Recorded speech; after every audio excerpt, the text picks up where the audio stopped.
চা বাগানে ঘুরে দাঁড়াচ্ছে তৃণমূল। 24-এর ভোটে চা বাগান এলাকার অনেক বুথেই বিজেপিকে পিছনে ফেলে দিয়েছে। বিজেপির থেকে ছিনিয়েও নিয়েছে নাগরাকাটা বিধানসভা, যেখানে ঘরে ঘরে চা শ্রমিক। আর এই ফলকে সামনে রেখেই এবার টিএমসির পাখির চোখ 26-এর বিধানসভা ভোট।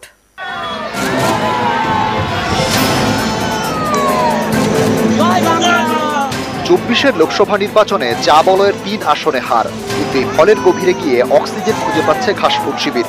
কারণ চা বলয়ের অনেক বুথেই এগিয়ে তৃণমূল। দার্জিলিং, জলপাইগুড়ি এবং আলিপুরদুয়ার চা বলয়ের মধ্যে পড়ে এই 3 লোকসভা আসন।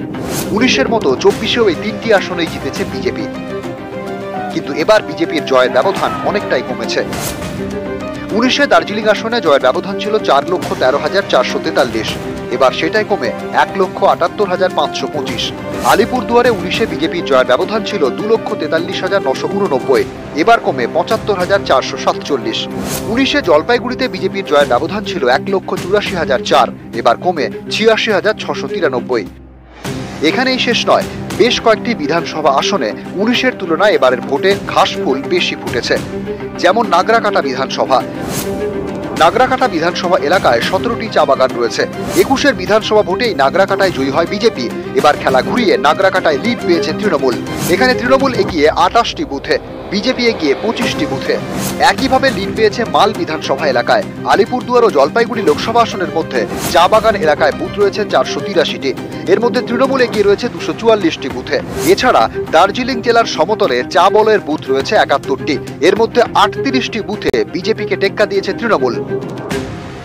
এই যে চা বাগানের বুথের রেজাল্ট, আমরা একদম বুথের রেজাল্টটাকে অ্যানালাইজ করেছি, যে শুধু 483-র মধ্যে 244টা এগিয়ে থাকা নয়, বা 71টার মধ্যে 38টা এগিয়ে থাকা নয়, বহু বুথ খুব সামান্য ব্যবধানে আমরা হেরেছি। অনেকেই মনে করছেন চা বলয়ে তৃণমূলের এই ফলের পিছনে কাজ করছে একাধিক ফ্যাক্টর। প্রথমত লক্ষ্মীর ভান্ডার, এছাড়া চা বাগানের বাসিন্দাদের পাট্টা দেওয়া, চা সুন্দরী প্রকল্পে বাড়ি, চা বাগানে লাগাতার সভা বৈঠক, শ্রমিক সংগঠনের নেতাদের চা বাগানে রাত্রিবাস এবং চা বাগান অধিগ্রহণ না করায় কেন্দ্রকে আক্রমণ। আমরা এটা আশাবাদী যে এই সাংগঠনিক প্রক্রিয়া, মমতা বন্দ্যোপাধ্যায়ের যে কাজ নিশ্চিত হয়েছে, চা শ্রমিক বুঝেছেন মোদির কথা আর মমতা বন্দ্যোপাধ্যায়ের কাজে কি ফারাক। চা বলয়ের মধ্যে থাকা বিধানসভাগুলিতে তৃণমূল কংগ্রেসের ফল 2019 এবং 2021 সালে তুলনামূলকভাবে যে খারাপ হয়েছিল, 2024-এর লোকসভা নির্বাচনের একেবারে বিধানসভা ভিত্তিক বিশ্লেষণ করতে গিয়ে দেখতে পাওয়া যাচ্ছে যে ব্যবধান বিজেপির সঙ্গে অনেকটা কমিয়ে তুলনামূলকভাবে ভালো ফল করে ফেলতে পেরেছে তৃণমূল কংগ্রেস। আর সেটিকেই সাংগঠনিকভাবে ধরে রাখার সমস্ত প্রচেষ্টা আবারও শুরু করছে রাজ্যের শাসক দল। ক্যামেরায় সুব্রত জানার সাথে আবির ঘোষাল, নিউজ 18 বাংলা, কলকাতা।